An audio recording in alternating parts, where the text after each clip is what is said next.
Everyone, आज हम इस वीडियो में बात करने वाले हैं कुछ बेसिक टर्म्स की जो आपकी हेलो एल्केन और हेलो एरीन के रिगार्डिंग रहती हैं। जैसे कि अल्काइल हैलाइड की जो बॉन्ड एंथैल्पी होती है वो किस तरीके से वेरी करती है, या फिर जो अल्काइल हैलाइड का जो बॉन्ड होता है वो किस नेचर का होता है, या फिर हम देखेंगे कि जो अल्काइल हैलाइड किस टाइप का होता है, कितने टाइप के होते हैं अल्काइल हैलाइड, वो हम देखेंगे। उससे पहले अगर आप चैनल पे नए हैं तो चैनल को लाइक कीजिए, शेयर कीजिए और चैनल को सब्सक्राइब कीजिए। तो चलिए शुरू करते हैं आपके सबसे पहले टॉपिक के साथ में कि nature of alkyl halide bond, कि जो अल्काइल हैलाइड होता है उस बॉन्ड का नेचर क्या होता है। तो यहाँ पे जैसे कि हमको पता है कि अल्काइल हैलाइड का स्ट्रक्चर किस तरीके से होता है, देखो इस तरीके से कुछ इसका स्ट्रक्चर होता है। ये होता है एक्स, क्या होता है एक्स कोई भी हेलोजन एटम हो सकता है। एक्स के स्थान पे आप कुछ भी इस्तेमाल कर सकते हैं, जैसे फ्लोरीन, क्लोरीन, ब्रोमीन, आयोडीन, इनमें से आप कुछ भी इस्तेमाल कर सकते हैं यहाँ पे। और हमें पता है कि जो हेलोजन होता है वो एक बहुत ही ज़्यादा इलेक्ट्रोनेगेटिव एटम होता है as compare to carbon atom. अब यहाँ पे इलेक्ट्रोनेगेटिव क्या होता है, तो इलेक्ट्रोनेगेटिव क्या होता है, एक टेंडेंसी होती है, किसी भी एटम की एक टेंडेंसी होती है जो शेयर्ड पेयर ऑफ इलेक्ट्रॉन को अपनी तरफ खींचता है। देखो शेयर्ड पेयर ऑफ इलेक्ट्रॉन क्या होते हैं, जो यहाँ पे ये जो बॉन्डिंग में जो पार्टिसिपेट कर रखे हैं। तो हेलोजन क्या है, कार्बन के कंपैरिजन में ज़्यादा इलेक्ट्रोनेगेटिव है, तो ये क्या करेगा, कार्बन से ये जो शेयर्ड पेयर ऑफ इलेक्ट्रॉन है इनको अपनी तरफ खींचेगा, और अगर ये अपनी तरफ खींचेगा तो इसके ऊपर चार्ज आ जाएगा पार्शियल नेगेटिव, और जहां से ये इलेक्ट्रॉन को खींचेगा उसके ऊपर चार्ज आ जाएगा पार्शियल पॉजिटिव, इस तरीके से। तो यहाँ पे इलेक्ट्रोनेगेटिविटी डिफरेंस होने के कारण इसकी ज़्यादा इलेक्ट्रोनेगेटिविटी है, इसकी कम इलेक्ट्रोनेगेटिविटी है। तो ये इलेक्ट्रोनेगेटिविटी डिफरेंस होने के कारण यहाँ पे एक तरफ पॉजिटिव पोल बन जाता है और दूसरी तरफ नेगेटिव पोल बन जाता है। तो ये जो पोल बन रहा है, इन्हीं पोल्स के कारण इस बॉन्ड का जो नेचर होता है वो पोलर नेचर होता है। यानी यहाँ पे इस बॉन्ड का जो नेचर है वो पोलर नेचर है। तो इन्हीं से रिगार्डिंग हमने यहाँ पे कुछ बातें लिख रखी हैं, आइए उनको पढ़ लेते हैं। क्या है, देखो halogen atom are more electronegative, कि हेलोजन एटम क्या होता है, ज़्यादा इलेक्ट्रोनेगेटिव होता है देन कार्बन, किससे होता है, कार्बन के कंपैरिजन में। Therefore carbon halogen bond of alkyl halide is polarised, जिसके कारण जो कार्बन हेलोजन का बॉन्ड होता है अल्काइल हैलाइड में वो क्या हो जाता है, पोलराइज। पोलराइज का मतलब है कार्बन के ऊपर पॉजिटिव चार्ज आ जाना और हेलोजन के ऊपर नेगेटिव चार्ज आ जाना। यानी कहता है कि the carbon atom bears a partial positive charge, carbon atom के ऊपर क्या आ जाता है, पार्शियल पॉजिटिव चार्ज आ जाता है। Whereas the halogen atom bears the partial negative charge, और हेलोजन के ऊपर कौन सा चार्ज आ जाता है, पार्शियल नेगेटिव चार्ज आ जाता है। यानी यहां से हमें पता चल जाता है कि इसका नेचर कैसा है, पोलर नेचर है। तो यहां पे हम बताते हैं कि hence the nature of bond is polar. तो यहां से हमें पता चल गया कि जो बॉन्ड का जो नेचर है वो कैसा है, पोलर नेचर है। तो ये था आपका टॉपिक नेचर ऑफ बॉन्ड के रिगार्डिंग। अब हम नेक्स्ट टॉपिक पढ़ते हैं जिसका नाम है बॉन्ड एंथैल्पी, या फिर बॉन्ड डिसोसिएशन एनर्जी, या फिर हम कह सकते हैं उसे बॉन्ड एनर्जी। देखो टॉपिक है हमारा कि बॉन्ड एंथैल्पी कैसे वेरी करती है अल्काइल हैलाइड के केस में। अब हमें पता है कि अल्काइल हैलाइड क्या होते हैं। देखो हैलाइड्स कौन कौन से होते हैं, फ्लोरीन, क्लोरीन, ब्रोमीन और आयोडीन, ये हमारे क्या होते हैं, हैलाइड्स होते हैं, जिन्हें हम हैलोजन कहते हैं। तो हमें पता है कि जैसे जैसे हम डाउन द ग्रुप जाते हैं साइज क्या होता है इनका, साइज इनका बढ़ता है। तो अगर इनका साइज बढ़ेगा तो अल्काइल हैलाइड जब ये बनेंगे तो उनका साइज भी बढ़ेगा। यानी अल्काइल हैलाइड कैसे बनेंगे, देखो इस तरीके से, अगर मैं R के साथ में फ्लोरीन अटैच कर दूं तो ये अल्काइल फ्लोराइड बन जाएगा। R क्या होता है, R कोई भी अल्काइल ग्रुप हो सकता है, अल्काइल ग्रुप। यानी अल्काइल ग्रुप के स्थान पे आप कुछ भी लगा सकते हैं, जैसे CH3 लगा सकते हैं, C2H5 लगा सकते हैं, C3H7 लगा सकते हैं, एटसेट्रा। कोई भी लंबी हाइड्रोकार्बन की चेन आप यहाँ पे लगा सकते हैं। तो ये हमने मान लिया कि है हमारा अल्काइल फ्लोराइड बन गया। तो जो अल्काइल क्लोराइड बनेगा वो इस तरीके से बनेगा, क्योंकि हमें पता है डाउन द ग्रुप साइज क्या होता है, बढ़ता है। तो यहाँ पे इनकी बॉन्ड लेंथ भी बढ़ेगी क्योंकि साइज बढ़ गया क्लोरीन का। सिमिलरली जब अल्काइल ब्रोमाइड बनेगा तो इसका साइज और भी ज्यादा हो जाएगा इनकी बॉन्ड लेंथ का। सिमिलरली जैसे ही अल्काइल आयोडाइड बनेगा इसका साइज तो और भी ज्यादा हो जाएगा। तो हमें क्या दिखाई दे रहा है कि जब हम डाउन द ग्रुप जा रहे हैं तो साइज क्या हो रहा है, बढ़ता है। और साइज अगर बढ़ता है तो अल्काइल हैलाइड की बॉन्ड लेंथ भी क्या होगी, बढ़ेगी। यानी यहाँ पे आप क्या बताएंगे कि जैसे जैसे हम डाउन द ग्रुप जा रहे हैं अल्काइल हैलाइड की जो बॉन्ड लेंथ है, यहाँ पे लिख लेते हैं, आप अच्छे से लिख लेना कि जो बॉन्ड लेंथ है वो क्या हो जाएगी, वो भी बढ़ेगी। तो अगर बॉन्ड लेंथ बढ़ेगी, यानी बॉन्ड लेंथ क्या हो रही है, बढ़ रही है, तो जितनी ज्यादा बॉन्ड लेंथ बढ़ेगी उसे उतनी ही जल्दी तोड़ सकते हैं हम। तो यहाँ पे क्या हो जाएगा, बॉन्ड एनर्जी क्या लगेगी, कम लगेगी। देखो छोटे वाले को तोड़ने के लिए हमें ज़्यादा एनर्जी लगानी पड़ेगी, लेकिन बड़े वाले को तोड़ने के लिए हमें ज़्यादा एनर्जी नहीं लगानी पड़ेगी। तो कहता है कि डाउन द ग्रुप साइज तो बढ़ता है, साइज बढ़ने के साथ साथ क्या होती है, इनकी बॉन्ड लेंथ क्या होती है, वो भी बढ़ती है। बॉन्ड लेंथ भी इनकी बढ़ती है, और बॉन्ड लेंथ अगर बढ़ती है तो इनकी जो बॉन्ड एनर्जी है वो क्या हो जाती है, कम हो जाती है। तो यहाँ पे कहता है कि बॉन्ड एनर्जी क्या हो जाएगी, कम हो जाएगी। तो बॉन्ड एनर्जी तो इनकी कम हो गई, लेकिन बॉन्ड एनर्जी अगर कम हो रही है तो इनकी रिएक्टिविटी क्या होगी, वो तो ज़्यादा होगी ना, क्योंकि देखो कोई बॉन्ड है वो जितनी जल्दी टूटेगा वो उतनी ही जल्दी किसी से रिएक्ट करेगा। तो सबसे जल्दी बॉन्ड कौन सा टूटेगा, ये टूटेगा, क्योंकि इसकी सबसे कम एनर्जी है।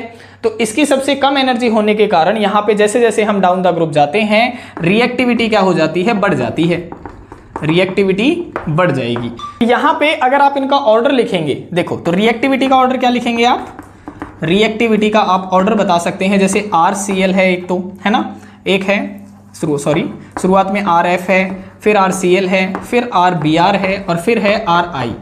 तो यहाँ पे अगर रिएक्टिविटी देख रहे हैं तो सबसे ज्यादा किसकी दिखाई देगी, देखो यहाँ पे इसकी बढ़ेगी। हमने बताया ना कि डाउन द ग्रुप जा रहे हैं तो रिएक्टिविटी बढ़ रही है, तो रिएक्टिविटी सबसे ज्यादा इसकी होगी इस तरीके से। लेकिन अगर हम इनकी बॉन्ड लेंथ का ऑर्डर देख रहे हैं तो इनका ऑर्डर क्या होगा, देखो बॉन्ड लेंथ का ऑर्डर क्या होगा, इसी तरीके से होगा इनका भी, देखो इसी तरीके से होगा, क्योंकि सबसे ज्यादा बॉन्ड लेंथ क्या है, RI की ही है। लेकिन यहाँ पे हम अगर इनकी बॉन्ड एनर्जी देखें तो बॉन्ड एनर्जी का ऑर्डर क्या होगा, देखो बॉन्ड एनर्जी, तो बॉन्ड एनर्जी का ऑर्डर कौन सा होगा, देखो सबसे कम एनर्जी किस में लगेगी, इसमें लगेगी, और सबसे ज्यादा किस में लगेगी, इस वाले के इसमें लगेगी। तो सबसे ज्यादा RF में लगेगी, फिर RCl में, फिर RBr में, और सबसे कम लगेगी RI में। तो इसी से रिलेटेड हमने यहाँ पे कुछ बातें लिख रखी हैं, वो एक बार देख लेते हैं। क्या कहता है, देखो बॉन्ड एनर्जी के केस में ये कहता है मूविंग डाउन द ग्रुप, कि जैसे जैसे हम डाउन द ग्रुप जाते हैं size of halogen atom increases, कि जो हेलोजन का साइज है वो क्या होता है, वो बढ़ता है। सो बॉन्ड वीकन्स, इसलिए बॉन्ड क्या हो जाते हैं, कमजोर हो जाते हैं। देखो अब ये बॉन्ड लेंथ अगर बढ़ रही है तो ये कमजोर हो जाएगा बॉन्ड लेंथ, क्योंकि ये जल्दी टूट जाएगी। एंड बॉन्ड एनर्जी डिक्रीजेज, तो बॉन्ड एनर्जी क्या हो जाएगी, कम हो जाएगी, क्योंकि अब मुझे उस बॉन्ड को तोड़ने के लिए कम एनर्जी देनी पड़ेगी। तो बॉन्ड एनर्जी कम हो जाएगी डाउन द ग्रुप, यानी डाउनवर्ड की तरफ। तो ये इनके ऑर्डर हो जाते हैं। इस तरीके से आपने बॉन्ड एंथैल्पी का कंसेप्ट एक्सप्लेन करना होता है। जैसे इसके नाम से ही पता चल रहा है, एंथैल्पी का मतलब ही क्या होता है, एनर्जी, और बॉन्ड एनर्जी का मतलब है कि बॉन्ड को तोड़ने के लिए कितनी एनर्जी चाहिए है। तो ये इसका कंसेप्ट है, इस तरीके से आपने लिखना होता है। अब हम नेक्स्ट टॉपिक करते हैं, जिसका नाम है types of alkyl halide. Topic है हमारा टाइप्स ऑफ अल्काइल हैलाइड, कि अल्काइल हैलाइड कितने टाइप का होता है। तो यहाँ पे अल्काइल हैलाइड को दो टाइप से कैटेगराइज किया गया है। सबसे पहला है on the basis of degree, कि डिग्री के आधार पे कितने टाइप का अल्काइल हैलाइड होता है। तो डिग्री के आधार पे ये कहता है कि यहाँ पे 3 टाइप का अल्काइल हैलाइड होता है। पहला होता है प्राइमरी अल्काइल हैलाइड, दूसरा होता है सेकेंडरी, और तीसरा होता है टर्सरी। यानी एक के ऊपर हम डिग्री लगा देंगे तो वो प्राइमरी बन जाता है, 2 के ऊपर डिग्री लगा देंगे तो वो सेकेंडरी बन जाता है, और 3 के ऊपर अगर हम डिग्री लगा देंगे तो वो टर्सरी बन जाता है।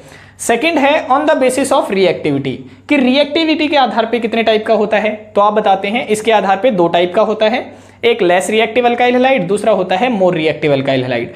अब हम इनको बारी बारी समझते हैं कि ये होते क्या हैं।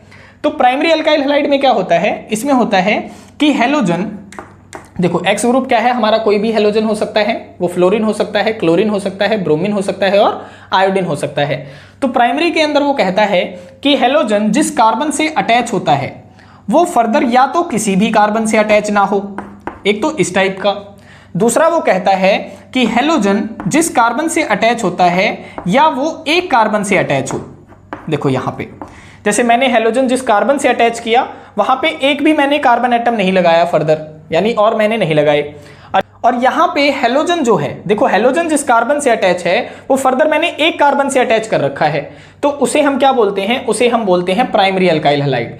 यानी जब हेलोजन या तो एक कार्बन से अटैच हो या किसी भी कार्बन से अटैच ना हो तो उसे बोला जाता है primary alkyl halide. Similarly secondary में आप क्या बोलते हैं कि हेलोजन, जैसे हमने मान लिया ये हेलोजन है, हेलोजन जिस कार्बन से अटैच है वो फर्दर अगर 2 कार्बन से अटैच होगा, देखो जैसे हमने यहाँ पे 2 कार्बन लगा दिए और चौथा बॉन्ड हम हाइड्रोजन से लगा रहे हैं, ठीक है। तो हेलोजन जिस कार्बन से अटैच होता है वो फर्दर अगर 2 कार्बन से अटैच है तो उसे हम बोलते हैं secondary alkyl halide. Similarly third आप क्या कहते हैं, टर्सरी में आप क्या कहते हैं कि हेलोजन जिस कार्बन से अटैच होता है वो फर्दर अगर 3 कार्बन एटम से अटैच है, देखो यहाँ पे हमने अब 3 कार्बन एटम लगा दिए, तो अगर जो हैलोजन जिस कार्बन से अटैच है वो फर्दर 3 कार्बन एटम से अटैच है तो उसे हम बोलेंगे टर्सरी अल्काइल हैलाइड। तो हम यहां पे इनको लिखेंगे कैसे, आप लिखेंगे कि the alkyl halide in which halogen is attached to that carbon atom which are further attached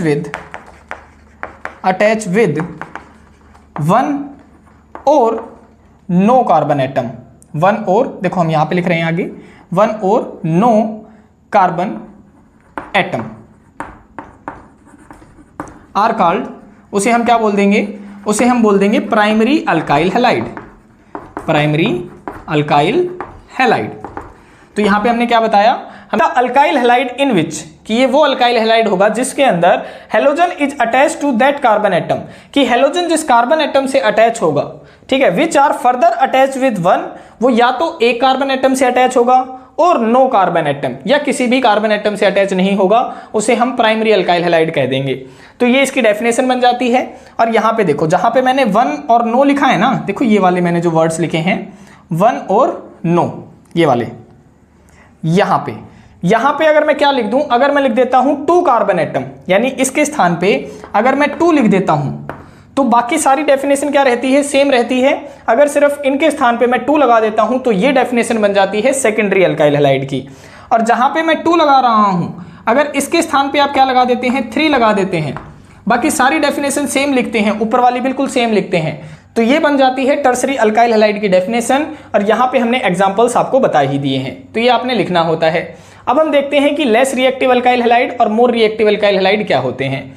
तो इसमें आपने बताना है कि लेस वाले में क्या बताएंगे आप, कि हैलोजन जिस कार्बन से अटैच होगा, इसमें आप क्या बताएंगे, लेस वाले में क्या बताएंगे कि हैलोजन जिस कार्बन से अटैच होगा वो क्या होगा, वो sp2 हाइब्रिडाइज्ड कार्बन एटम होना चाहिए। यानी ये वाला कार्बन एटम क्या होना चाहिए, ये sp2 हाइब्रिडाइज्ड कार्बन एटम होना चाहिए। अगर ये कार्बन एटम sp2 हाइब्रिडाइज है तो हम इसे बोलेंगे लेस रिएक्टिव अल्काइल हैलाइड। और अगर हैलोजन जिस कार्बन एटम से अटैच है वो अगर sp3 हाइब्रिडाइज कार्बन एटम है, हैलोजन जिस कार्बन से अटैच है अगर वो sp3 हाइब्रिडाइज कार्बन एटम है तो उसे हम बोलेंगे मोर रिएक्टिव अल्काइल हैलाइड। आखिर इसे ऐसा क्यों बोला जा रहा है, लेस रिएक्टिव और मोर रिएक्टिव, तो हम यहाँ पे देखो एग्जांपल से समझाते हैं। जैसे हमारे पास में ये वाला मॉलिक्यूल है कोई, जैसे हम ये कह देते हैं, देखो CH3 और यहाँ पे हमने हैलोजन लगा दिया, ठीक है। यहाँ पे जैसे एक और कार्बन मॉलिक्यूल ले लेते हैं H और H। तो यहाँ पे देखो, यहाँ पे कितने सिग्मा बॉन्ड बन रहे हैं, देखो 1 सिग्मा, 2 सिग्मा, 3 सिग्मा और 4 सिग्मा। तो जब 4 सिग्मा बॉन्ड बन रहे हैं तो 4 सिग्मा का मतलब है कि वो हाइब्रिडाइजेशन क्या शो करेगा, sp3 हाइब्रिडाइजेशन शो करेगा। तो यहाँ पे क्या है, कार्बन और हैलोजन के बीच में एक सिंगल बॉन्ड प्रेजेंट है और सिंगल बॉन्ड को तोड़ना काफी आसान होता है, इसीलिए sp3 हाइब्रिडाइज्ड अगर कार्बन एटम प्रेजेंट है तो इसका मतलब वो सिंगल बॉन्ड आसानी से टूट सकता है, और आसानी से अगर टूट जाएगा मतलब क्या है, वो ज्यादा रिएक्टिव है, तो यहाँ पे मोर रिएक्टिव वाला हो जाएगा। तो ये वाला जो कार्बन एटम है वो कौन सा हाइब्रिडाइज्ड है, sp3 है। क्यों है, क्योंकि यहाँ पे चारों बॉन्ड क्या है, सिग्मा बॉन्ड है। अब हम इसका एग्जांपल समझते हैं कि लेस रिएक्टिव वाले के एग्जांपल आप कैसे बताएंगे। तो देखो हम यहाँ पे कुछ एग्जांपल बताते हैं, H2 डबल बॉन्ड CH और यहाँ पे क्या लगा दिया हमने, कोई X हैलोजन एटम लगा दिया। तो यहाँ पे क्या है, देखो यहाँ पे कितने सिग्मा बॉन्ड बन रहे हैं, तो 1 सिग्मा, 2 सिग्मा, 3 सिग्मा और चौथा क्या है, पाई बॉन्ड है। तो जब 3 सिग्मा बॉन्ड होते हैं तो हाइब्रिडाइजेशन क्या होती है, यहाँ पे आप याद रखेंगे, अगर 3 सिग्मा बॉन्ड है तो हाइब्रिडाइजेशन होती है sp2।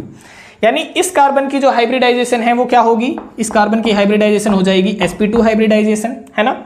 तो हाइब्रिडाइजेशन sp2 होने की वजह से देखो यहाँ पे डबल बॉन्ड भी है, तो ये किस प्रोसेस के अंतर्गत आ जाएंगे, देखो ये रेजोनेंस प्रोसेस के अंदर शिफ्ट हो जाते हैं। और रेजोनेंस प्रोसेस जब चलती है वो किस प्रोसेस में चलती है, जब single double single double single double इस तरीके के अगर बॉन्ड प्रेजेंट होते हैं तो वहां पे रेजोनेंस प्रोसेस चलती है। तो यहाँ पे हमने छोटा ही मॉलिक्यूल बनाया था, देखो सिंगल डबल, और आगे भी हम अटैच कर सकते थे सिंगल डबल इस तरीके से मॉलिक्यूल्स को।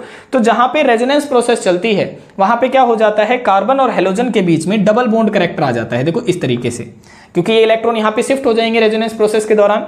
तो यहाँ पे कार्बन और हेलोजन के बीच में डबल बॉन्ड करेक्टर आने की वजह से ये बॉन्ड क्या हो जाता है, और ज्यादा स्ट्रांग हो जाता है। और जितना ज्यादा स्ट्रांग बॉन्ड हो जाएगा उसे तोड़ना उतना ही मुश्किल होगा।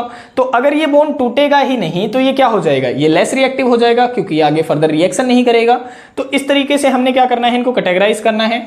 अब हम देखते हैं कि इन दोनों की डेफिनेशन हमने लिखनी कैसे है।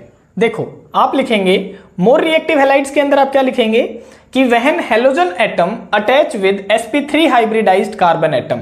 कहता है कि जब halogen atom sp3 hybridised carbon atom के साथ में अटैच होगा। देखो, जैसे ये हैलोजन एटम है, यहाँ पे ये जो कार्बन है ये sp3 हाइब्रिडाइज्ड कार्बन एटम है। क्यों है?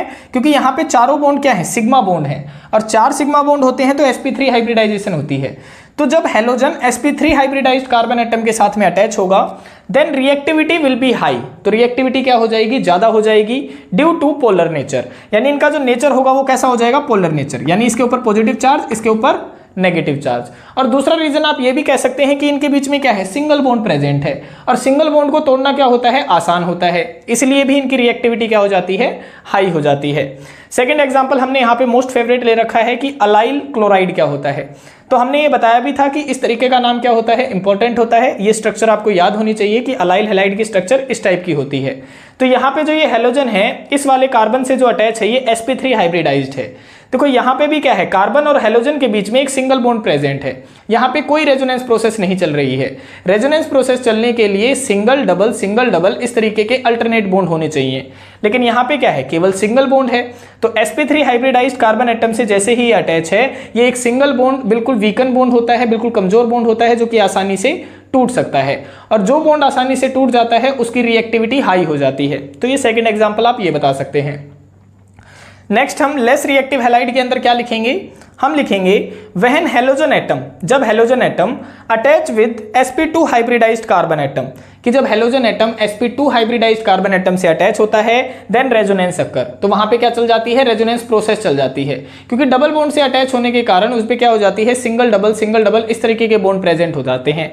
यहाँ पे हम एग्जाम्पल ले सकते हैं विनाइल हैलाइड का।